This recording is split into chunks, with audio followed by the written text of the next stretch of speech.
Olá, seja bem-vindo ao EstudoBíblico.net, um canal de conteúdos bíblicos e teológicos que tem como objetivo contribuir para a sua compreensão da Palavra de Deus e também a sua melhor compreensão da fé cristã ou a fé judaico-cristã. Aqui nesse canal você vai ter conteúdos os mais diversos possíveis. Conteúdos que estão organizados por temáticas. Teremos conteúdos a partir das temáticas bíblicas, conteúdos a partir das temáticas teológicas, temáticas históricas, temáticas judaicas, as temáticas mais diversas que você possa imaginar. Esse canal tem como objetivo ser um acervo de conteúdos para ajudar você que gosta de estudar a Palavra de Deus, que gosta de se aprofundar no conhecimento das coisas relacionadas à fé cristã, à Bíblia Sagrada. Que nesse conteúdo você vai ter aqui um acervo muito grande de materiais disponíveis para o seu enriquecimento acadêmico, pessoal e espiritual. No dia de hoje eu quero pensar com você sobre um tema judaico, né? Então esse estudo de hoje está dentro da categoria da temática judaica e eu quero falar com você hoje sobre a Cabala. Vamos entender o que é a Cabala. Você está vendo aí um dos símbolos da Cabala que eu coloquei aqui para tentar ilustrar, né? Vamos tentar compreender o que é a Cabala dentro da perspectiva religiosa judaica. Vamos entender, portanto, isso. E para começarmos a entender sobre a Cabala, temos que primeiro entender a sua origem. Bem, no hebraico a palavra Cabala ela é conhecida como Kabel, que significa receber. Ou seja, traz aquela ideia de receber tradições que são transmitidas e, portanto, são aceitas. A Cabala é o conhecimento místico e esotérico do judaísmo e ela está baseada na interpretação oculta da Bíblia. Ou seja, a Cabala entende que há na Bíblia algo mais oculto e que, portanto, precisa ser devidamente interpretado. E a partir dessa perspectiva da Cabala, outros elementos de outras religiões foram inseridos ao seu conjunto de pensamento e perspectiva.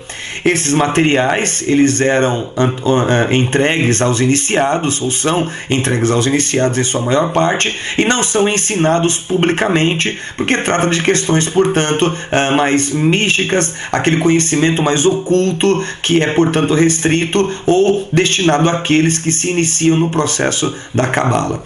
Ela é, portanto, a erudição mística e esotérica do judaísmo, transmitida como doutrina secreta somente aos poucos escolhidos. A origem da Cabala se perde na antiguidade, mas se percebe nela sinais da literatura apocalíptica judaica, aquele tipo de literatura por volta do ano do século II a.C. até o primeiro século depois de Cristo.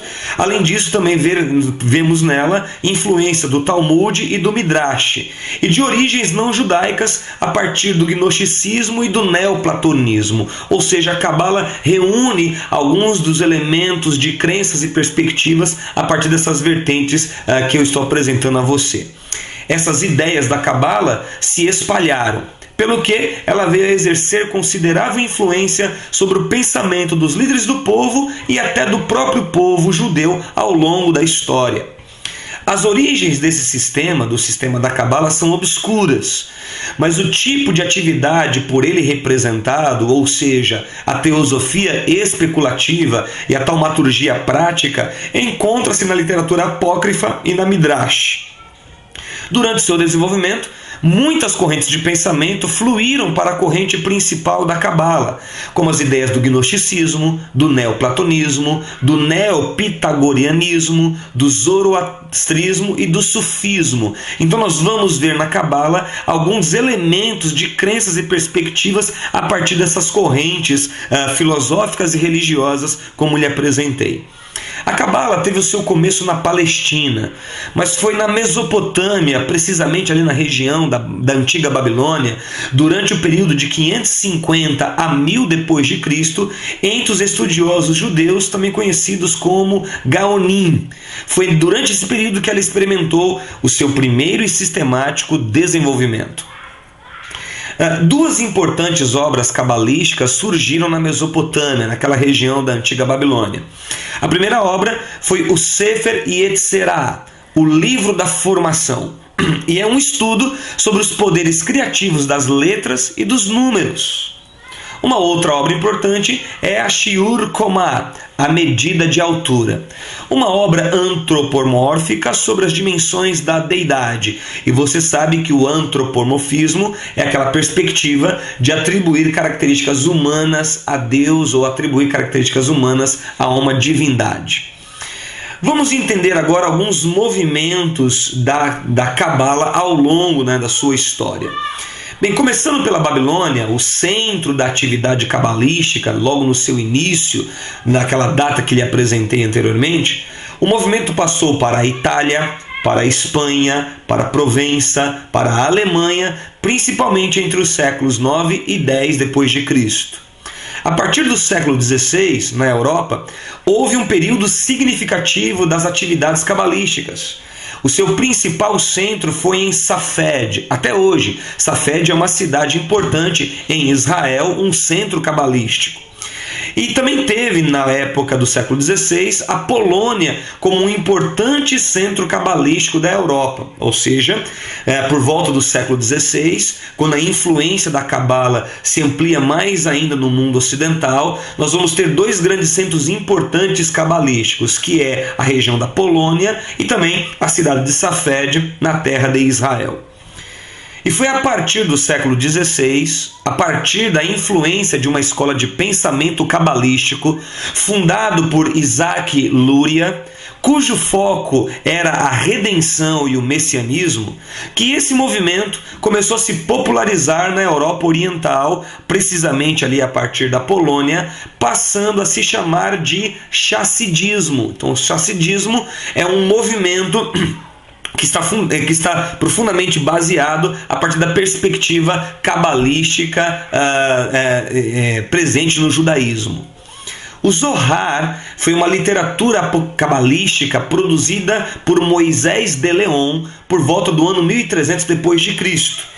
E esta literatura, chamada Zohar, influenciou as massas populares por meio dos seus ensinos, deixando de ser apenas as doutrinas secretas dos iniciados. Começou a ser popularizado as ideias da Cabala. Os rabinos judeus às vezes denunciavam esta forma de estudo como simples especulação que somente desviaria o povo judeu das três grandes ênfases do judaísmo tradicional. Ou seja, os rabinos tradicionais judeus não veem com muito bons olhos a Cabala, porque para eles a ênfase central do judaísmo tradicional é o arrependimento, a oração e as boas ações dos homens diante de Deus e diante dos seus semelhantes. Vamos entender um pouco da exegese da Cabala, como é que a Cabala interpreta a Bíblia, como que ela interpreta as questões da fé religiosa judaica. Bem, os cabalistas entendem que cada palavra da Bíblia, escrita em hebraico, e vale ressaltar que para eles o hebraico é uma língua divina, é a língua de Deus, bem como toda letra e cada sinal vocálico do hebraico e todas as suas possíveis permutas e combinações eram consideradas questões que encerravam profundos mistérios. Então, para os cabalistas, no texto hebraico, cada palavra, cada letra, cada sinal vocálico tem ali um mistério que precisa ser revelado ou precisa ser descoberto, porque para eles, os cabalistas, o hebraico é uma língua divina, o hebraico é a língua de Deus. A Bíblia ela é interpretada não apenas literalmente. Os cabalistas não se contentam apenas com uma interpretação literal. Eles fazem uma interpretação alegórica, homilética e anagógica, com a esperança de desvendar sentidos ocultos e, segundo eles, profundos que se encontram na Bíblia Sagrada. Para eles, as palavras da Bíblia são interpretadas de acordo com seus valores numéricos, numa pseudociência chamada gematria. Então, gematria é uma perspectiva interpretativa da Cabala que entende que há uma simbologia nas letras do hebraico, porque também essa simbologia está atrelada à questão numérica. Além disso, cada letra de uma palavra sugere outras palavras que também podem ser iniciadas pela mesma letra. E disso os cabalistas extraem certos sentidos. E esses sentidos eles chamam de notaricon. Há também a substituição de algumas letras por outras, e disso emergem supostos significados que os cabalistas chamam de temurá. Bem, esse sistema fez contribuições significativas para que o misticismo judaico se consolidasse entre o povo judeu desde o início do movimento cabalístico, lá por volta do ano 550 depois de Cristo, na região da Mesopotâmia. Quais são algumas ideias da Cabala, dessa vertente mística e esotérica do judaísmo? Vamos ver aqui algumas das suas principais ideias. Bem, a Cabala, ela coloca Deus totalmente acima de toda a existência. Segundo a Cabala, o mundo foi criado por Deus através de uma série de 10 emanações, ou seja, os cabalistas entendem que de Deus emanam poderes ou emanam realidades. Mediante as boas obras, o judeu piedoso supostamente afeta as várias emanações e, em última análise, ele afeta a Deus em favor da humanidade. Então, no pensamento cabalístico judaico, a prática das boas obras é uma tentativa de poder influenciar as emanações de Deus, chegando até ao próprio Deus, onde ele se moverá para agir em favor daqueles que caminham e que andam de um modo mais justo. Algumas das suas ideias principais, portanto. A primeira, a letra A. Para eles, a partir de Deus, do Deus Criador, do Deus único, há emanações de poderes ou há emanações de realidades. Além disso, os cabalistas entendem a doutrina das esferas, que eles chamam de sefirot, que seriam mediadores entre a luz divina e a criação física.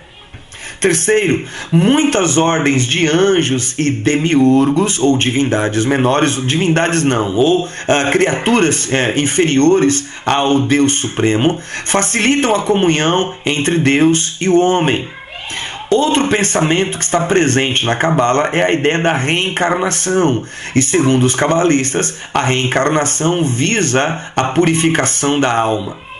Além disso, para eles, o pecado consiste na separação entre o homem e o ser divino, ao passo que a perfeição consiste na eliminação desse estado de separação, ou seja, aproximar-se mais de Deus. Os cabalistas creem também na perspectiva ou na figura do Adão Kadmon, que para eles é um homem primordial do qual se derivou o homem terreno.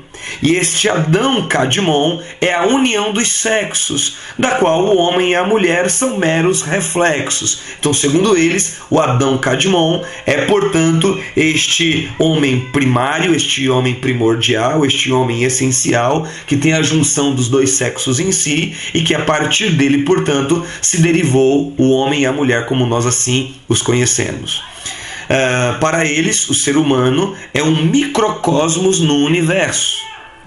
Além disso, no pensamento cabalístico, há um assinalado dualismo que é expresso em termos de luz e trevas, esquerda e direita, pureza e impureza, macho e fêmea, etc, etc.